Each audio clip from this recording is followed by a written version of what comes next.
محمد صلی اللہ تعالی علیہ وسلم رسولا و نبیا و بالقرآن والحدیث قدوة و اماما و بالکعبۃ قبلۃ و بالمؤمنین اخوانا و بأبی حنیفۃ مسلکا و مذہبا۔ اللہم ربی زدنی علما والحقنی بالصالحین۔ اعوذ باللہ من الشیطان الرجیم، بسم اللہ الرحمن الرحیم۔ واتبعوا ما تتلو الشیاطین علی ملک سلیمان، صدق اللہ خالقنا العظیم۔ حضرات محترم، سورہ بقرہ کا درس 12ویں رکوع کا درس شروع تھا۔ 101 آیتیں ہم نے درس کیا۔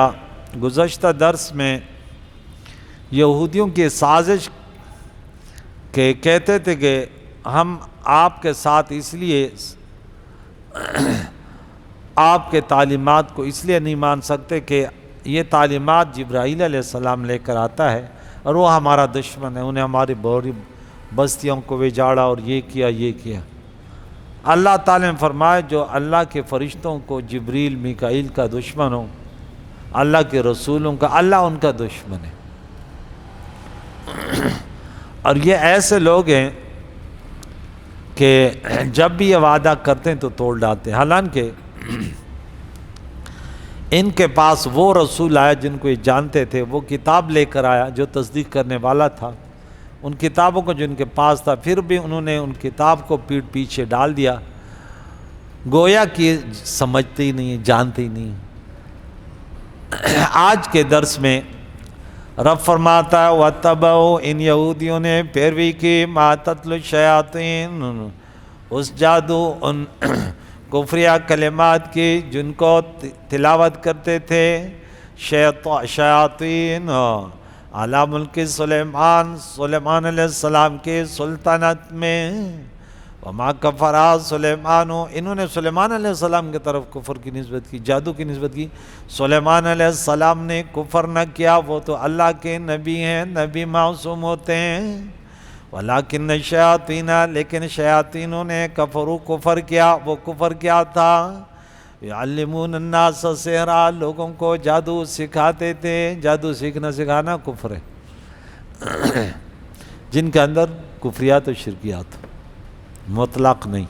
وما انزل، اور انہوں نے پیروی کی ان کی تعلیمات، ان جادو کی جو اتارا گیا تھا علی الملکین، دو فرشتوں پر، بابل شہر میں، ببابلا شہر بابل میں جو عراق کا ہے شہر ہے، فرشتوں کے نام ہاروت و ماروت۔ وما یعلمان، نہیں سکھاتے تھے یہ دو فرشتے من احد، کسی ایک کو یہ جادو، حتیٰ یہاں تک کہ پہلے کہہ دیتے کہ حتیٰ یقولا، یہ دونوں کہہ دیتے انما نحن فتنہ، کہ بے شک ہم تو صرف آزمائش ہیں، امتحان ہیں، ہوشیار رہیو اور جادو سے بچیو۔ فلا تکفر، اے سیکھنے والے، یہ جادو سیکھنے کے لیے آئے ہوئے انسان، جادو مت سیکھیے، کفر مت کیجیے، اللہ کی کتاب کو سیکھیے۔ آج بھی مسلمانوں میں عامل بہت بنتے، پتہ نہیں کیا ادھر ادھر لگے رہتے، کالا جادو اور فلاں فلاں فلاں، لیکن حقیقت میں وہ کسی کی تلاش میں ہوتا ہے، جس کو کہتے ہیں کہ ہر کسی کی اپنی اپنی لیلا، درہم و دینار، ہاں یہ ان کا ہے شمار، بس ان کی لیلا دنیا کسی طرح سے مل جائے، بس اللہ دنیا کی اس محبت سے بچائے جو اللہ کے دین سے دور کر دے، پیارے نبی کی پیاری شریعت سے دور کر دے۔ اور اب فرماتا فیتعلمون، پھر بھی یہ یہودی سیکھتے تھے منہما، ان دونوں سے، ما وہ جادو یفرقون بھی، جس کے ذریعے جدائی ڈالتے تھے یہ یہودی، بین المرء و زوجہ، مرد اور اس کی بیوی کے درمیان علیحدگی کروا دیتے۔ تو جادو سے بھی بڑا نقصان ہوتا ہے، تو جب اگر اس سے نقصان ہوتا ہے تو اللہ کے نبی کے کلام اور اللہ کے پیارے کلام میں کتنا فائدہ ہوگا۔ وَنُنَزِّلُ مِنَ الْقُرْآنِ مَا هُوَ شِفَاءٌ وَرَحْمَةٌ لِلْمُؤْمِنِينَ۔ سورہ بنی اسرائیل آیت نمبر 82 میں ہم پڑھیں گے انشاءاللہ۔ وَمَا هُمْ نہ تھے یہ بِضَارِّينَ بھی تکلیف دینے والے جادو کے ذریعے مِنْ أَحَدٍ کسی ایک کو إِلَّا بِإِذْنِ اللَّهِ مگر اللہ کے اذن سے۔ اس پر گفتگو کروں گا کہ وہاں فرمایا یہ تکلیف دیتے تھے۔ ہاں اب دیکھیں سمجھنے کی بات ہے کہ ایک تو یہ کہ شوہر اور بیوی کے درمیان جدائی ڈالتے تھے، یہ بھی ایک تکلیف ہے۔ یہاں اللہ فرماتا ہے کہ یہ اللہ کے اذن کے بغیر تکلیف نہیں دے سکتے تھے، تو کیا اللہ نے انہیں حکم دیا کہ تم تکلیف دو؟ یہاں اذن سے مراد اللہ کی مشیت سے، اللہ کے ارادے سے۔ اب اذن سے مراد اللہ کا حکم نہیں ہے کہ تم تکلیف دو۔ قرآن پاک پڑھنے پڑھانے کے لیے ذرا تفاسیر اور پھر علماء سے پڑھنا ضروری ہے۔ پھر جو اعلیٰ کہیں گے کہ نہیں انسان جو بھی کرتا ہے اللہ کے حکم سے کرے، بھئی اللہ تعالیٰ فرماتا ہے کہ قتل نہ کرو، زنا نہ کرو، جادو نہ کرو، حرام نہ کھاؤ، اور تو کر رہے پھر کہتے اللہ کا حکم ہے، اور دلیل دیتے کہ دیکھ سب کچھ اللہ کے حکم سے۔ بھئی اللہ کے حکم سے نہیں بولو، اللہ کے ارادے سے، اللہ کی مشیت سے، اللہ کی قدرت میں جو کچھ بھی ہوتا ہے اس کے دائرہ قدرت سے کوئی نکل تھوڑی سکتے، لیکن اللہ کی رضا اللہ کا حکم نہیں ہے، اللہ کا امر نہیں ہے کہ یہ کرو۔ وَيَتَعَلَّمُونَ اور یہ سیکھتے تھے مَا يَضُرُّهُمْ وہ جادو جو انہیں تکلیف دیتا تھا۔ اب دیکھیں تکلیف و جادو تکلیف دیتا تھا، آگ جلاتی ہے نا یا نہیں، لیکن اس میں اللہ کا ارادہ تو ہوتا ہے، اللہ کی مشیت قدرت تو ہے۔ وَلَا يَنْفَعُهُمْ اور انہیں جادو نفع نہیں دیتا تھا۔ وَلَقَدْ عَلِمُوا اور بے شک یہ یہودی بھی جانتے تھے لَمَنِ اشْتَرَى اس شخص کو جس نے خریدا اس جادو کو، یعنی سیکھا اس جادو کو اور اللہ کے کلام کو، انبیاء کے تعلیمات کو چھوڑا، مَا لَهُ نہیں ہوگا اس جادوگر کے لیے فی الآخرت آخرت میں من خلاق کوئی حصہ، وَلَبِئْسَ بہت برا ہے مَا شَرَوْا بِهِ وہ جس کے بدلے انہوں نے اپنے آپ کو فروخت کر ڈالا، انفسہم اپنے جانوں کو فروخت کر ڈالا۔ لَوْ كَانُوا يَعْلَمُونَ کاش یہ جانتے تو کبھی اللہ کے کتاب کے مقابلے میں جادو نہ سیکھتے۔ جادو سے کیا ہوتا ہے یار؟ اللہ کی رضا، اتنا کوئی سیکھے کہ چلو مسلمانوں کو بچائے، کیا مضرات ہیں، لیکن ان کے ذریعے مسلمان خود لگ جائے اور پیسہ کمانا شروع کر دے، دوسروں کو دھوکہ دے، تو ایمان تو اس کا گیا نا۔ وَلَوْ أَنَّهُمْ اگر یہ یہودی آمنوا ایمان لاتے وَاتَّقَوْا اور بچتے جادو سے لَمَثُوبَةٌ مِّنْ عِنْدِ اللَّهِ تو اللہ کے پاس بہت خیر، لَمَثُوبَةٌ مِّنْ عِنْدِ اللَّهِ خیر، اللہ کے پاس بہت بہتر ثواب پاتے۔ اللہ کے کتاب کو سیکھتے، توریت کو سیکھتے اور جادو سے بچتے تو اللہ کے ہاں ثواب پاتے۔ لَوْ كَانُوا يَعْلَمُونَ کاش یہ جانتے تو ایسا نہ کرتے۔ دیکھتا ہوں، کوشش کرتا ہوں اس کی تھوڑی سی تشریح ہو جائے کہ جادو کیا ہے۔ مسلمانوں کو جادو سے بچنا چاہیے۔ تھوڑی سی مسلمانوں میں، خاص کر ہماری ماں بہنوں میں بہت زیادہ وسوسے، خاص کر ان عاملوں کے پاس، وہ چھپ کے جاتی ہیں، چھپ کر پہنچ جاتی ہیں، پھر وہ اتنے مکار ہوتے ہیں، اتنے صفائی سے باتیں کرتے ہیں، انہوں نے چند باتیں سیکھی ہوتی ہیں، وہ اس کے لیے پہلے سیکھتے ہیں کہ جب آپ کے پاس کوئی ہے اس کو بیوقوف کیسے بنانا۔ سب سے پہلے اس شخص کی بڑی تعریف کرتے ہیں، اس ہماری ماں بہن بیٹی کی بڑی تعریف کرتے ہیں، آپ تو ماشاءاللہ آپ تو فرشتہ ہیں، لیکن اگر وہ شادی شدہ ہے تو ان کے سسرال کے پیچھے پڑ جاتے ہیں، اگر وہ ساس ہے تو ان کے بہو کے پیچھے پڑ جاتے ہیں، اگر وہ نند ہے تو اس کے بھابھی کے پیچھے پڑ جاتے ہیں، اگر بھابھی ہے تو نند کے پیچھے پڑ جاتے ہیں۔ ان کے پاس پوائنٹ ہوتے ہیں، اور یقیناً ایک گھر میں رہنے والے ماں بیٹی بھی ہو تو کبھی کبھی لڑائی تو ہوتی ہے۔ یقیناً انسان میں دنیا میں رہنے والے کبھی بیمار ہوتے ہیں، کبھی صحت مند ہوتے ہیں، کبھی خوش ہوتے ہیں، کبھی غمگین ہوتے ہیں، اور کبھی دولت مند ہوتے ہیں، کبھی غریب ہوتے ہیں۔ یہ حالات آتے رہتے ہیں، اور وہ سب کا سب جو ہے نا ان عاملوں نے ان کے جادوگروں نے کہا کہ نہیں آپ پر تو بڑے اثرات ہیں. اب میں نے تو ایسے مولویوں کو دیکھا وہ بھی اس میں گرفتار بھائی. میں نے بولا تم تو علماء ہو یار, تم بھی ایسی باتیں کرتے ہو. نہیں وہ بڑے پکے عامل ہیں. میں نے بولا ایک کام کر, تو نے اتنا اعتماد کیا ہے نا, کسی دوسرے عامل کے پاس بھیجا. اگر اس نے تمہاری پٹی کو چینج نہ کیا تو ذرا یہ پٹی پڑھا دینا ان کو کہ یہ حالات ہیں, پھر دیکھ لینا کہ میری بات میں وزن ہے یا نہیں ہے. یہاں دیکھیں حضرت سلیمان علیہ السلام کے دور حکومت میں شیاطین آسمان پر گھات لگا کر بیٹھ جاتے اور فرشتوں کا کلام کان لگا کر سنتے کہ زمین میں کون کب مرے گا, بارش کب ہوگی, اور اس قسم کے دیگر باتیں. پھر آ کر کانوں کو وہ باتیں کاہن جو ہوتے وہ باتیں بتاتے تھے, کاہن لوگوں کو بتاتے, اور باتیں کچھ باتیں اس طرح واقع ہو جاتی تھی. ان کے ساتھ بہت سارا جھوٹ بھی ملا کر ان تک پہنچا دیتے. وہ کتابوں میں وہ باتیں پھر لکھ لیتے تھے. اور بنی اسرائیل میں یہ مشہور ہو گیا کہ جنات کو علم غیب ہے, جنات کو علم غیب ہے.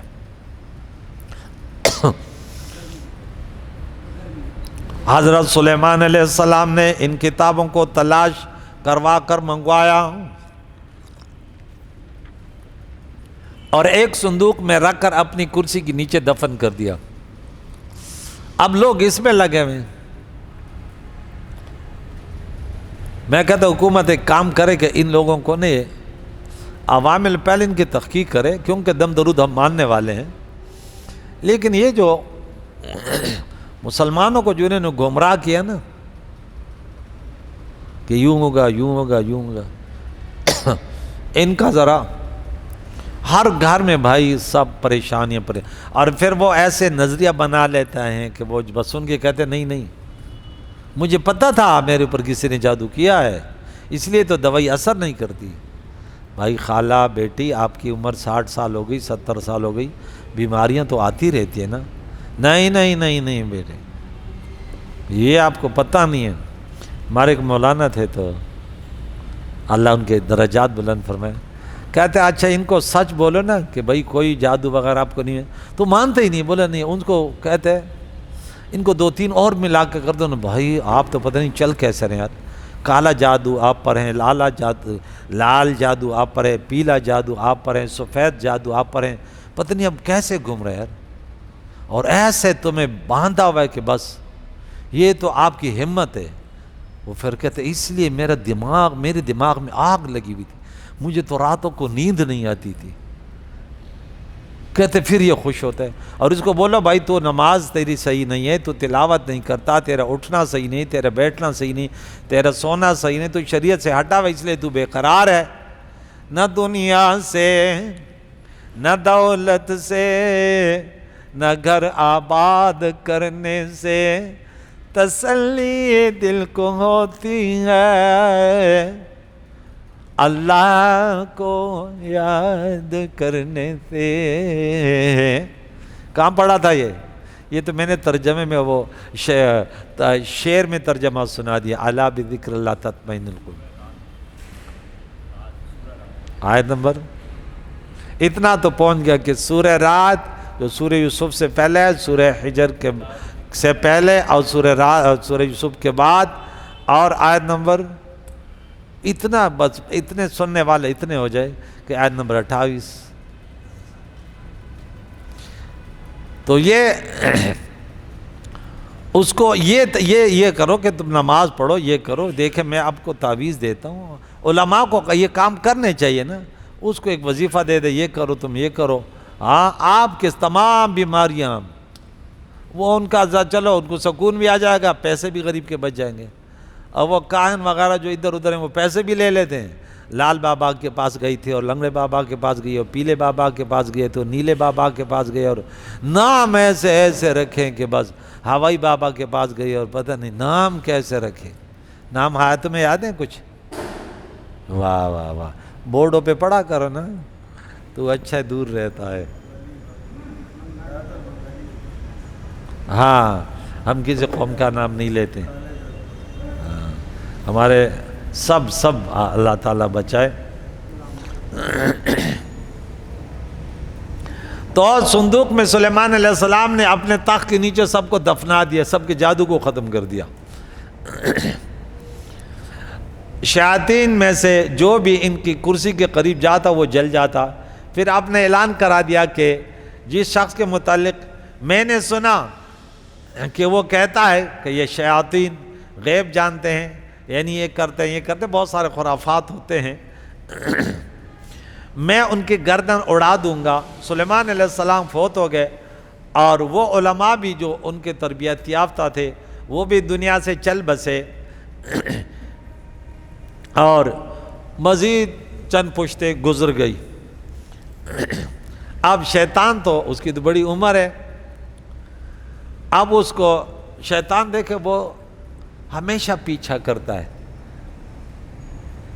وہ کبھی ہار نہیں مانتا کبھی، کیونکہ اس نے کہا کہ میں قیامت تک زندگی اس نے مانی، تو بولے آخری دم تک لڑوں گا بس. اب اس وقت تو ہار گیا. اللہ والوں سے تو شیطان ہار جاتا ہے، شیطان اور شیطان کے چیلے ہار جاتے ہیں. تو اللہ والے بھی اپنا کام کرتے رہتے ہیں، شیطان کے چیلے بھی اپنا کام کرتے رہتے ہیں. اب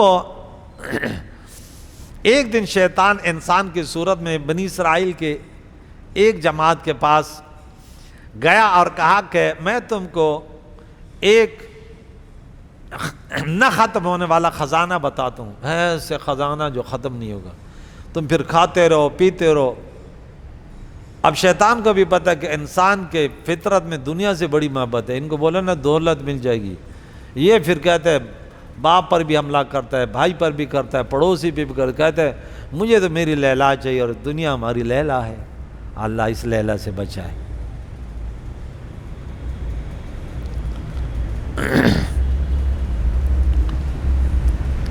اور وہ خزانہ جو ہے وہ سلیمان علیہ السلام کی جو کرسی ہے اس کے نیچے دفنایا ہوا ہے. انہیں کھودو. جب انہوں نے کھودنا شروع کر دیا وہ کتابیں نکل آئیں جو جادوگروں کی تھی.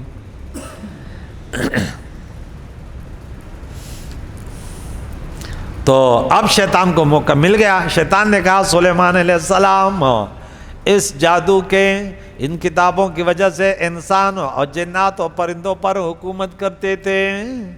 پھر بنی اسرائیل میں نسل در نسل مشہور ہو گیا کہ سلیمان علیہ السلام اللہ کے نبی نہیں بلکہ ایک بڑے جادوگر تھے. نعوذ باللہ. جب پیارا عقائد و جان علیہ السلام پر اللہ کی کتاب نازل ہوئی اور اللہ کے نبی انبیاء میں سلیمان علیہ السلام کا ذکر فرمایا تو بنی اسرائیل نے اعتراض کیا اور کہا سلیمان علیہ السلام تو جادوگر تھے. اللہ تعالیٰ نے ان کا رد فرمایا اور فرمایا کہ وما کفر سلیمان، جادو تو کفر ہے.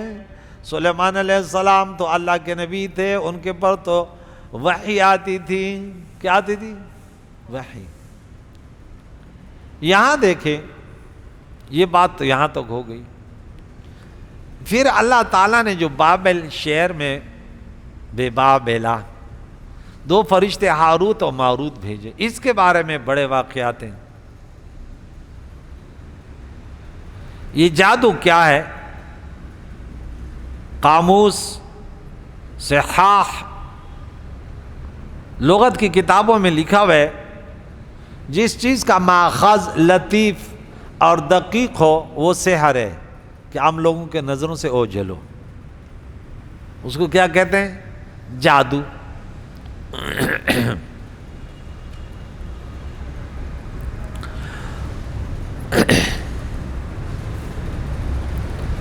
شریعت میں جس کام کو انسان خود نہ کر سکے اور وہ شیطان کی مدد اور اس کے تقرب کے بغیر پورا نہ ہو، اور اس کام کے لیے شیطان کے شر اور خبث خباثت خبیث نفس کے ساتھ مناسبت ضرور ہوتی ہے کہ وہ شیطان، انسان جتنا گندا ہوتا ہے شیطان کے قریب ہوتا ہے، اس کو سحر کہتے ہیں.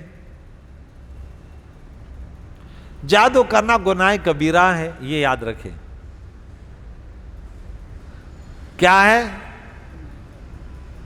پیارے آقا دو جان علیہ الصلوۃ والسلام نے فرمایا 7 ہلاک کرنے والے گناہوں سے، کاموں سے بچو. 7 سبع سماوات، آیت نمبر 29 سورہ نمبر 2 میں، والذی خلق لکم ما فی الارض جميعا ثم استوى الی السماء فسواہن 7 سماوات. 7 بڑے گناہ مہلک ہلاک کرنے والے، ان سے بچو. پیارے نبی نے کتنی پیاری صحیح وہ گناہ ہمیں بتا دے جو انسان کو ہلاک کر دیتے، یعنی ہلاکت کے معنی جہنم میں لے جاتے ہیں. وہ کیا ہے؟ آئیے سنتے ہیں اور ان سے بچنے کی کوشش کرتے ہیں. صحابہ نے بھی پوچھا یا رسول اللہ وہ گناہ، وہ کام کون سے جو انسان کو ہلاک کر دیتے ہیں؟ آپ نے فرمایا اللہ کے ساتھ شرک نہ کرنا، اللہ کے ذات اور صفات میں مخلوق کو شریک نہ کرنا. انبیاء علیہ السلام 1 لاکھ سے اوپر دنیا میں یہ پیغام لے کر آئے کہ دیکھو اس دنیا کا نظام چلانے والا معبود برحق خالق اور مالک، وَتُعِزُّ مَن تَشَاءُ وَتُذِلُّ مَن تَشَاءُ، عقیدہ رکھ لو وہ ایک ہے، وہ یکتا ہے، وہ جو چاہے کرتا ہے اور ان کے بغیر جو چاہے وہ اللہ کی مشیت کے علاوہ نہیں کر پاتا. عقیدہ جس کا درست ہو گیا اللہ کے بارے میں وہ انبیاء کی تعلیمات پر چل دیا. اگر عقیدہ یہودیوں والا بن گیا، بتوں والا بن گیا کہ نہیں بھائی اللہ نہیں کرے یہ تو کر لے گا نا، اللہ کی پناہ. ڈاکٹر کے پاس جاؤ تو عقیدہ لے کے جاؤ، شفا اللہ دے گا، یہ تو سنت ہے. دم درود کے پاس جاتے ہیں، شفا اللہ دے گا، یہ تو ایک وسیلہ ہے. ڈاکٹر سے بھی شفا اللہ کی طرف سے اور دم درود والے کے پاس بھی شفا اللہ کی طرف سے. لیکن یہ چیزیں نہ ہو کہ نہیں اللہ چاہے نہ چاہے ہو جائے گا. اللہ کی پناہ. کیسے غلط عقیدے ہندوؤں وغیرہ کے بنے ہوئے ہیں. تو فرمایا سب سے بڑا گناہ شرک ہے. شرک سے مراد کفر. یہ جملہ آپ کو صحیح یاد ہو گیا، کیونکہ اگر صرف شرک لے لیں تو بہت سارے اعتراضات باقی رہتے ہیں. وہی شیطان نے تو شرک ہی نہیں کیا. شیطان نے شرک نہیں کیا کیا؟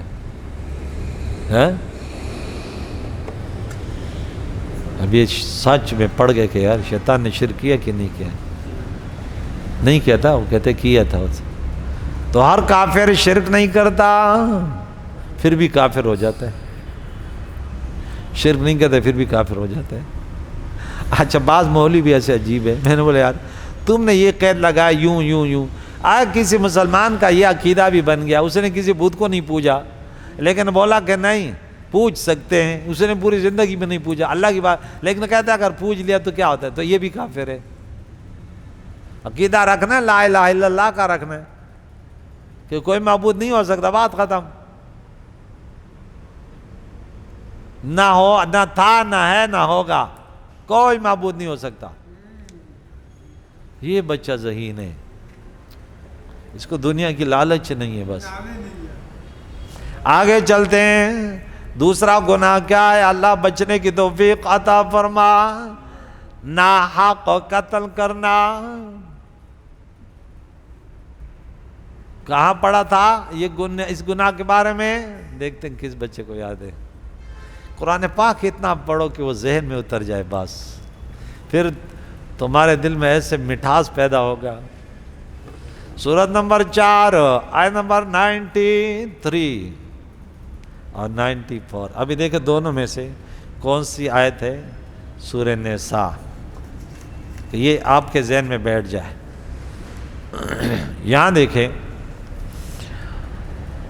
وَمَا كَانَ، یہ وہ ہے 92.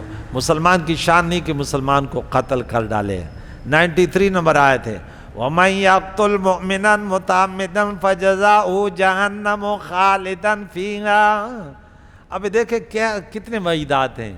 فَجَزَاؤُهُ جَهَنَّمُ خَالِدًا فِيهَا. اب ختم نہیں ہے کہ ہمیشہ رہے گا جہنم میں. وَغَضِبَ اللَّهُ عَلَيْهِ، اور اس قاتل پر اللہ کا غضب ہوگا. وَلَعَنَهُ اور اللہ کی لعنت وَأَعَدَّ لَهُ عَذَابًا عَظِيمًا. اللہ اکبر. اس کے لیے بڑا عذاب. وہاں کافروں کے لیے کیا پڑھا تھا آیت نمبر 7 میں؟ عذاب عظیم. منافقین کے لیے عذاب علیم. اور یہاں قاتل کے لیے کتنے وعیدات ہیں. اور سب سے بڑا خطرہ جو مسلمانوں کو ہے وہ یہ ہے کہ یہ گناہ کو گناہ نہیں سمجھتے. اور رب فرماتا ہے وہ لوگ بھی جنت ہیں. یہ بھی یاد رکھو کہ جو گناہ پر اڑے نہیں رہتے. آیت ذرا بتا دو.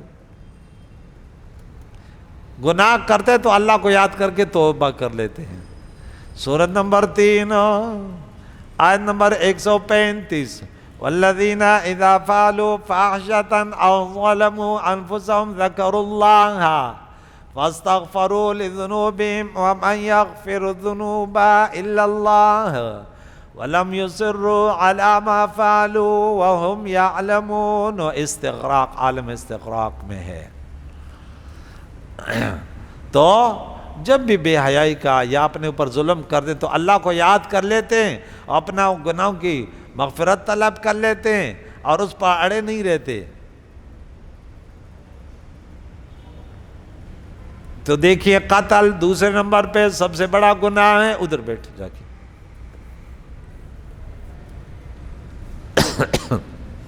کتنے گناہ ہو گئے؟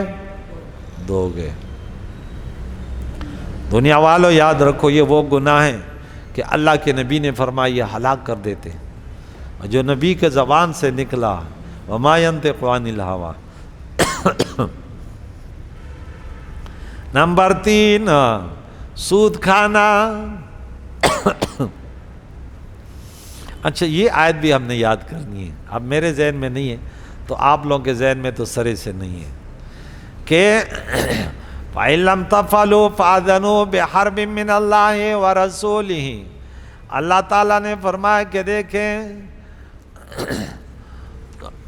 خرید و فروخت جائز ہے لیکن سود کیا ہے؟ حرام ہے.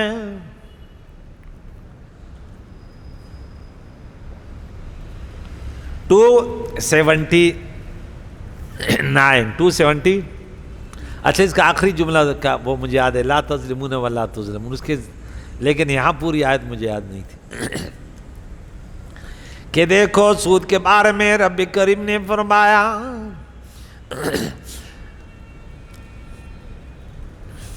کہ احل اللہ البیع وحرم الربا فمن جاءه موعظة من ربه فانتهى فله ما سلف.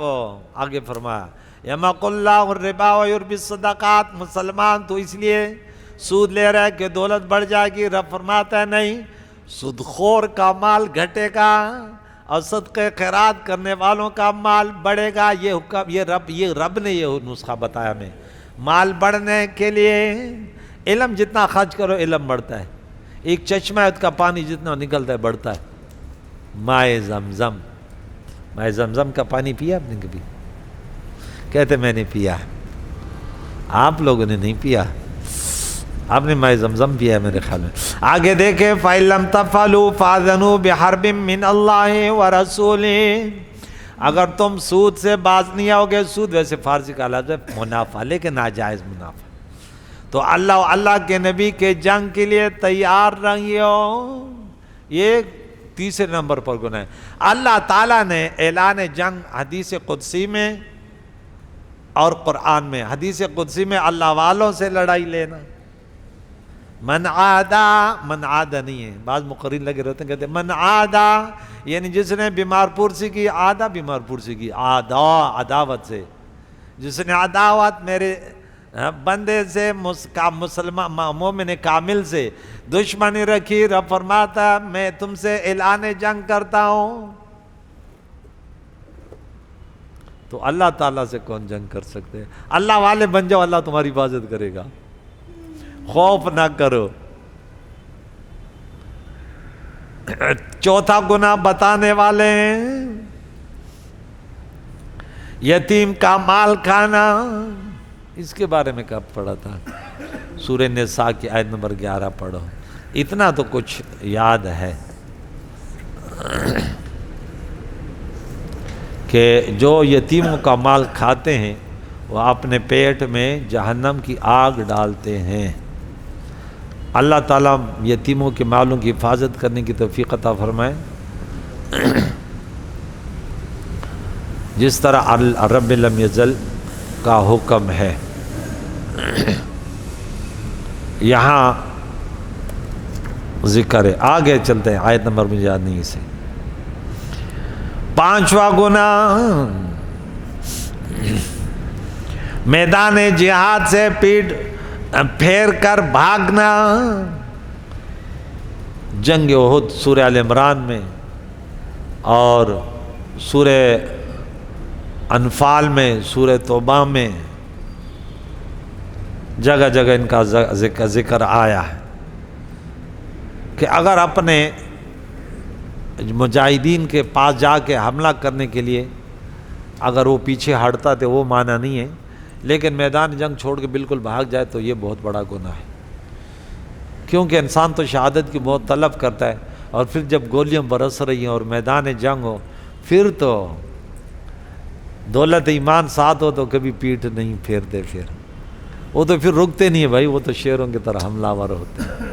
صحابہ جب بھی لڑتے تھے تو خالد بن ولید کہتے کہ میں وہاں گھستا جہاں زیادہ تلواریں چلتی تھیں، وہ کہتے تھے دتور نم میں سیف اللہ دے اے زما دتور ڈست نہ ادری کی غرنا، ارے میرے تلوار کا نام تو سیف اللہ ہے، میرے تلوار کے سامنے تو پہاڑ بھی نہیں ٹھہرتے۔ ہاں خالد ٹوپ سر تیار شو ترئی وستا د باہان پسٹک دی، باہان ایک کافر تو اس کو دھوکے سے بلایا تھا، سب کے بیچ میں بولا یار تو آیا، اپنے ساتھیوں کو بھی ہلاک کر دیا۔ وہ فوراً اس سے جمع غفیر میں تلوار نکلے، فوراً اس کے گردن میں بولا بتا سب سے، اب وہ کام نہیں لگے، اب میں کیسے بچ جاؤں، کیسے لقب پایا سیف اللہ۔ ایک جنگ میں 9 تلواریں، یہاں ایسے قوت، ان بازوں میں کتنی قوتیں تھی جو اللہ کے نبی کے غلامی میں دشمن کے خلاف ایسے لڑا کہ تاریخ قائم کر دی۔ اللہ میدان جہاد میں موت نصیب کرے کہ جنتی جنت میں کہا گیا یا اللہ جنت میں بڑی نعمتیں دیکھی، لیکن میدان جنگ میں تلواروں سے چور چور جو مزہ آ رہا تھا وہ جنت میں نہیں ہے، پھر دنیا میں بھیج دے کہ وہ تو اللہ تعالیٰ کے وحدانیت اور اس کے دین کے سربلندی کے لیے جب جان انسان دیتا ہے نا، وہ اس کا مزہ کچھ الگ ہوتا ہے۔ یہ محبت کا تقاضا ہے کہ محب جب محبوب کے محبت میں اپنے مال اپنے جان قربان کرتا ہے تو مزہ آتا ہے۔ جب اللہ کے کلام کو سننے کے لیے محبت میں آؤ تو اس کلام کا مزہ بھی کچھ اور ہوگا۔ ارے اللہ کا کلام سننے گئے تھے، آؤ گے نا انشاءاللہ توفیق دے۔ کتنے ہو گئے؟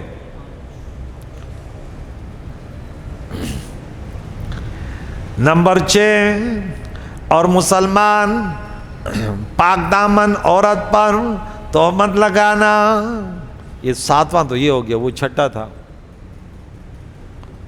جادو کرنا، یہ سب سے پہلے تو یہ پڑھا تھا، جادو کرنا گناہ کبیرہ ہے، ٹھیک ہے، اور شرک، اچھا اس کے بعد خادم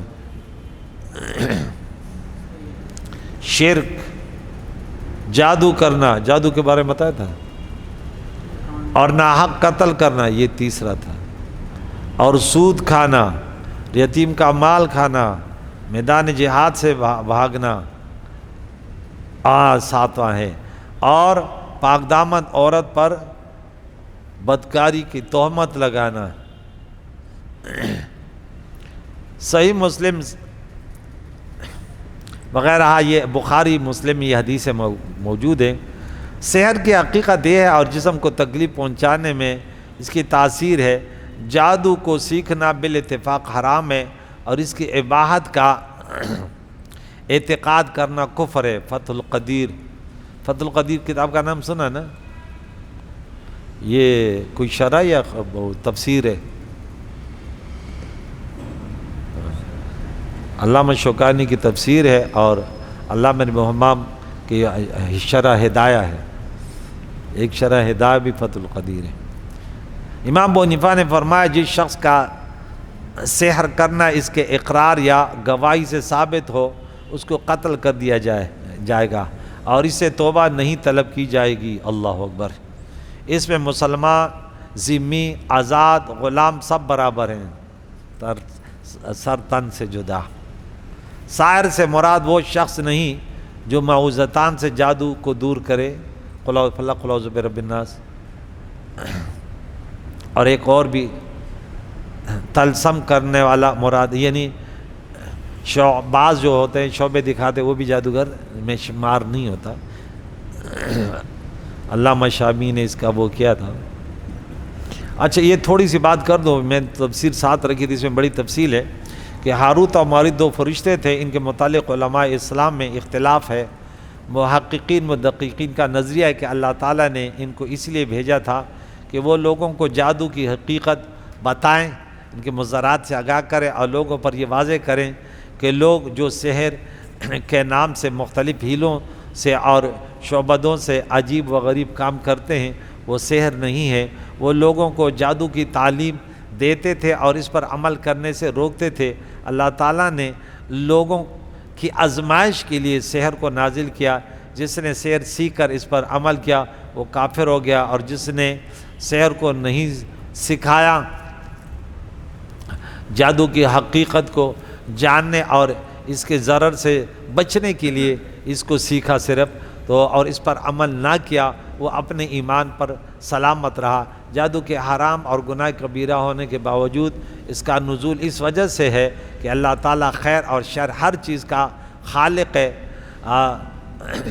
زہر کھانا حرام ہے، کتے اور خنزیر کا کھانا حرام ہے، شراب پینا حرام ہے، لیکن اللہ تعالیٰ نے ان تمام چیزوں اور کاموں کو پیدا کیا ہے اور انسان کو ان تمام چیزوں کے ترک کرنے اور ان سے باز رہنے کا حکم دیا ہے۔ اس طرح اللہ تعالیٰ نے ابتلاء اور آزمائش کے لیے فرشتوں کو جادو کی تعلیم دینے کے لیے بھیجا۔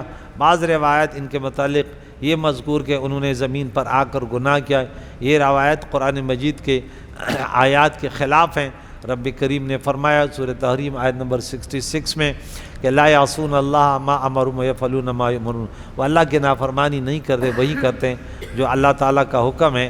اور دوسری جگہ فرمایا بل عباد مکرمون لا یسبقونہ بالقول وهم بامرہ یعملون، سورہ انبیاء آیت نمبر 26 اور 27، بلکہ سب فرشتے مکرم بندے ہیں، اس کی اجازت سے پہلے بات نہیں کرتے اور اسی کے حکم پر کاربند رہتے ہیں۔ انہیں جادو کی برائی کا علم تھا، لیکن چونکہ وہ علم کے تقاضے پر عمل نہیں کرتے تھے اور جادو کرتے تھے، اس لیے ان کے علم کو عدم علم کے قائم مقام کر کے فرمایا کاش وہ جان لیتے، یہ آخری بات تھی۔ تو بہرحال اس میں بڑے تفاسیروں میں ذکر ہے، لیکن ایک صحیح مرفوع حدیث ایسے نہیں ہے، تو ہمیں کیوں ان فرشتوں کے بارے میں جس پہ قرآن اور محققین متفق ہیں۔ بعض کہتے ہیں نا کہ انہوں نے یوں کیا پھر یوں ہوا، پھر تمام تفسیریں انہوں نے وہ روایات بھی لیے ہیں، وہ کمزور روایت کہ پھر انہوں نے بدکاری کی، وہ زہرا آسمان پہ چڑھ گئی اور ان کو سزا مل رہی، وہ کنویں میں لٹک رہے، یہ ایسے نہیں ہے، ٹھیک ہے نا، اس میں کوئی صحیح حقیقت نہیں ہے۔ اور اپنے ایمانوں کو بچانے کے لیے انسان کو کوشش کرنی چاہیے، کیونکہ فرشتے وہ سب اس پر متفق ہیں کہ وہ معصوم ہیں۔ اللہ تعالیٰ سے دعا ہے ہمیں جادو سے بچنے اور قرآن پاک کے تعلیمات سیکھ کر اس پر عمل کرنے کے۔ رات کو سوتے وقت گھر میں جاؤ آیت الکرسی پڑھو، سورہ بقرہ کی شروع کی 5 آیتیں پڑھ لیا کرو، آیت الکرسی کے سے لے کر یعنی 255 سے 257 تک یہ 3 آیتیں، ایک آیت الکرسی، دوسری لا اکراہ فی الدین اور تیسری اللہ ولی الذین، اور پھر آخری 2 یا 3 آیتیں للہ ما فی السماوات و ما فی الارض، یہ پڑھ لیا کرو۔ فلق سورہ ناس پڑھ کر اپنے اوپر دم کر لیا کرو، جادو سے محفوظ رہو گے، شریعت مطہرہ کے مطابق زندگی گزارو گے، انشاءاللہ جادوگروں کے جادو سے محفوظ رہو گے۔ اللہ تعالیٰ ہم سب کی مال و جان و عزت و آبرو کی حفاظت فرمائے۔ قرآن پاک سیکھنا، اس پر عمل کر کے دوسروں پہنچانے کی توفیق عطا فرمائے۔ وصلی اللہ تعالی علی خیر خلقہ محمد وعلی آلہ وصحبہ اجمعین برحمتک یا ارحم الراحمین.